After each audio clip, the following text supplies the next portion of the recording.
The Element system is an interactive tabletop display that we use to assist patients relearn movement skills in an interactive, fun and playful way.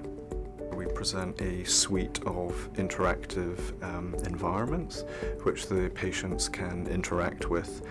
We have 4 goal-directed environments where we get the patients to place and move an object around the display when they're prompted, and we have a series of exploratory environments where the patients get to free play, essentially, and practice some of the movements that they're learning. Particularly because I'm working with young people, they're very used to working with technology, and so I feel it's important that for any system to be developed, it is aligned as much as possible to what people are used to doing day to day in terms of technology. We can easily scale the difficulty of the environments to match the needs of the patients, as well as providing them with augmented feedback so they can relearn the skills that they need faster. The Element system is very different to traditional rehabilitation, and we found that the patients were very receptive and pleased with the fact that it was different, and there was definitely a novelty factor there, as well as the clinical utility of it. That sense of interest and engagement was something that we were really pleased by, and that the patients definitely demonstrated. So the patients were improving their performance on the system itself, which we would hope for, but very gratifying is that they're also improving their performance on other measures of motor skill. What it does is it makes you remember things, but it makes you want to remember things. It's done a fantastic thing for me. As part of my rehab, it showed me the potential. It showed me what I could do. And I love playing games. Who am I kidding? And going from this, I went home and I found other games and other ways to improve myself as well. The feedback we've received from patients and their carers has been extremely positive. Many of the participants report that the program was easy to understand, enjoyable, challenging, and unlike any of the other current rehab activity. The playful nature of the design motivated them to persist in their therapy, ultimately speeding their road to recovery.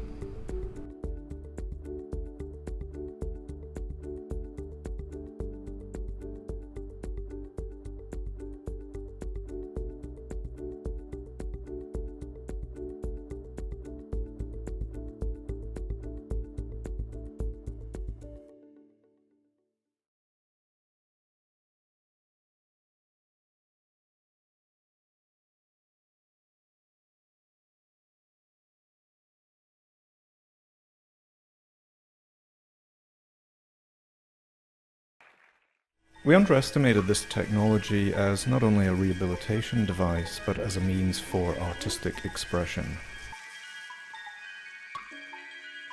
SciArt is a research lab that I direct at the School of Media and Communication at RMIT. The lab consolidates research in interactive media art, games, design, and digital technology towards developing new applications in allied health-related disciplines. So the resonance table was originally conceived to assist patients with traumatic brain injury relearn basic movement skills. So the table is able to track the position of the user's fingers and also the objects that they place on the table.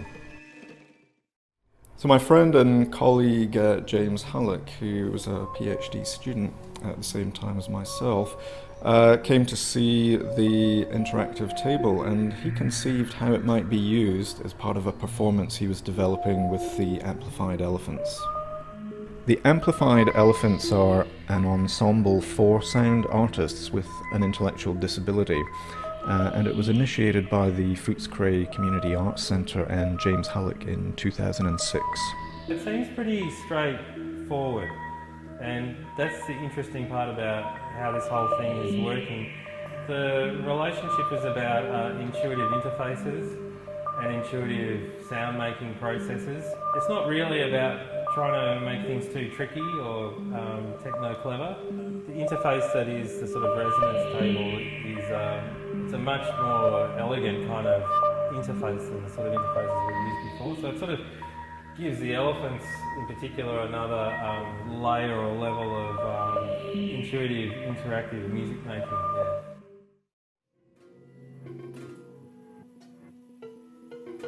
I first met Nikki through James. Nikki is the producer for the Amplified Elephants. I think often with the kind of music that the Amplified Elephants do with the Click project, it's experimental music, and people often come to us and say, I'm not sure what that was about, what's the story behind that piece of music, which is a really interesting thing for me, because I think when we go to a concert we don't often ask those questions, but when it's just sound, people start asking those questions, what does it mean for me? When they were able to see what is happening, I think those questions will be answered. It'll just be about, I want to play with it myself. Yeah, I think I was excited to see it become more than what we'd originally developed it for. So to see it being performed by musicians in front of an orchestra was beyond our wildest expectations of what we thought it could be used for.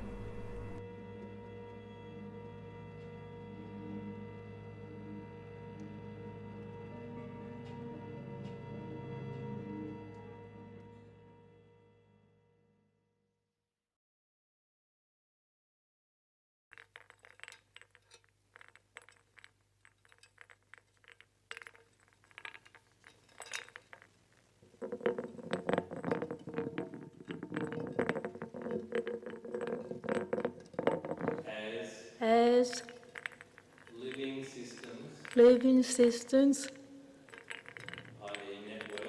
i.e. networks,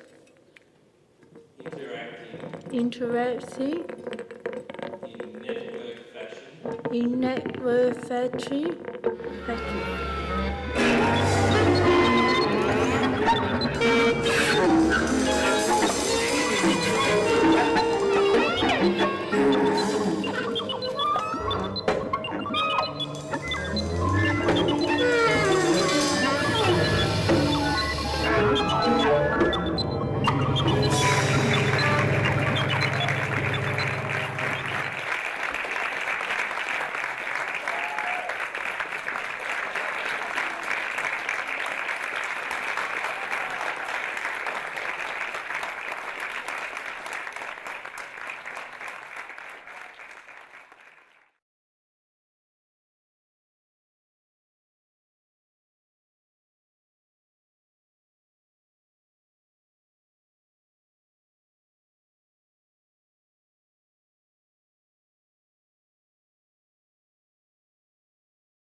Gamification, if it's properly done, it's a process of design where you say, what are the behaviours I want to encourage, who are the people that I want to encourage to do those sorts of things, and then how do I use games to actually make them do that.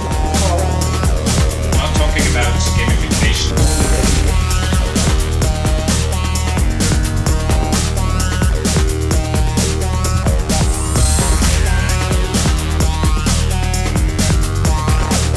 One thing I believe that the games industry is doing really well, and that is tracking player behavior and what they do in the games, and this is something that other industries can learn from and apply that to their own businesses.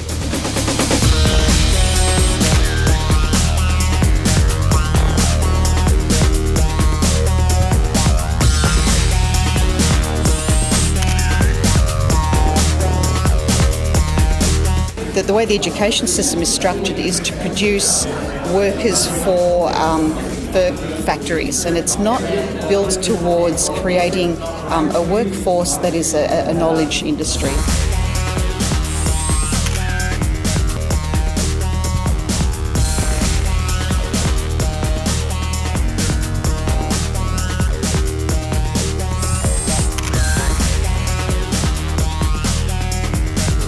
getting people into a playful mindset and giving people kind of toy materials in order to recombine them and thus create new ideas is, to me, is the most obvious application of games and play in business processes, creativity processes in specific.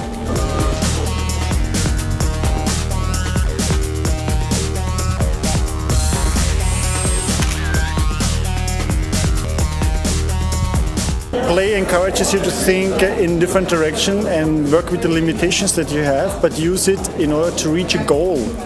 And you try everything desperately to reach the goal, so your goals are also going this kind of crazy ways, which in the end lead to innovation.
Games.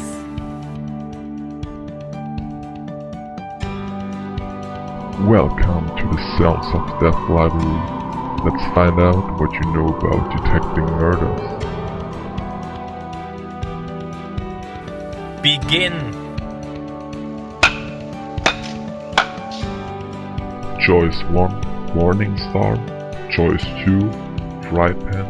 Choice 3, Baseball Bat. Choice 4, Rolling Pin. 3. Well done, haha. Now let's continue. Choice 1, Knife. Choice 2, Machete. Choice 3, Razor Blade. Choice 4, Broken Bottle.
The NVIS system is an integration of configurable wireless sensor network modules with cloud-based web services.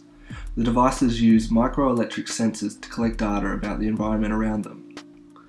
This data is then sent to the base station, and in turn, the base station sends this data to a cloud.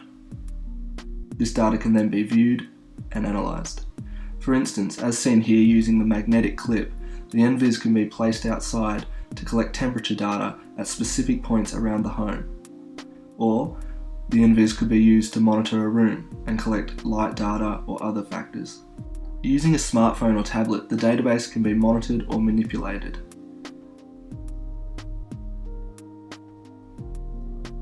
Three-dimensional maps can be drawn.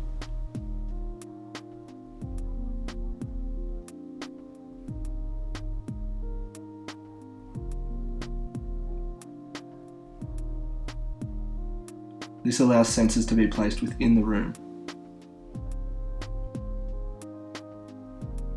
Sensors can be tagged to their location on a map and their sensor type chosen.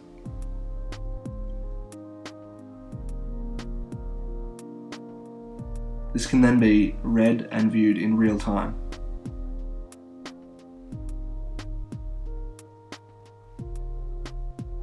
Or visualized within a 3D map.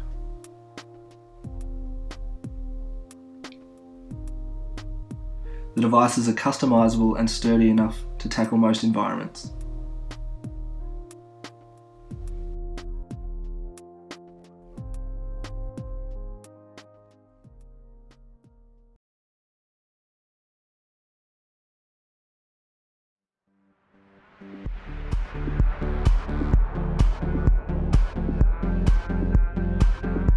So at the Exertion Games Lab, we research the intersection between technology, the play and the body. Because we believe we sit way too much in our work lives. And we want to get people excited about being physically active again. What we've been working on for the past couple of months is a helmet that is able to show information to the outside world. We did that by turning it into a kind of low resolution display, by covering it with LEDs.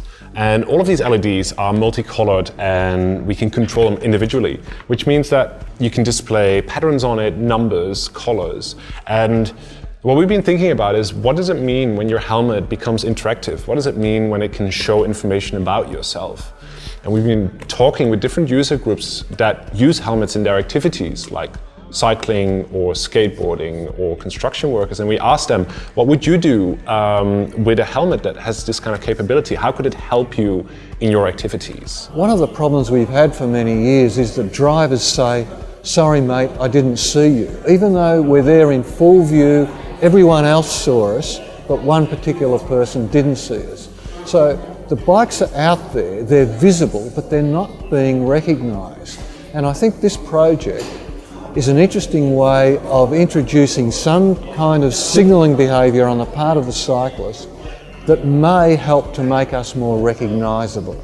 A helmet is a static object that is there to protect us when we fall, and for the rest of the time it's just there, it's not doing anything. So we thought, this is perfect. We have this object that's clearly visible to everybody else and that we can use as a means of communication. The research is important because we believe if we make wearing a helmet more engaging, more fun, we can actually not only facilitate more people to wear helmets, which can increase safety, but also inspire us to think about how technology can create new opportunities for engagement and get really people to think about how we can facilitate and inject play back into physical activity to get people excited about moving their bodies again. Well, I think it's really interesting about how does a cyclist represent themselves and their personality and who they are to other bike riders. And I think there's a lot of interest now in using new technology that can help us identify ourselves to others who might be interested in something that we're interested in. And I think a visual display, an LED system on a helmet, I mean, how conspicuous is that?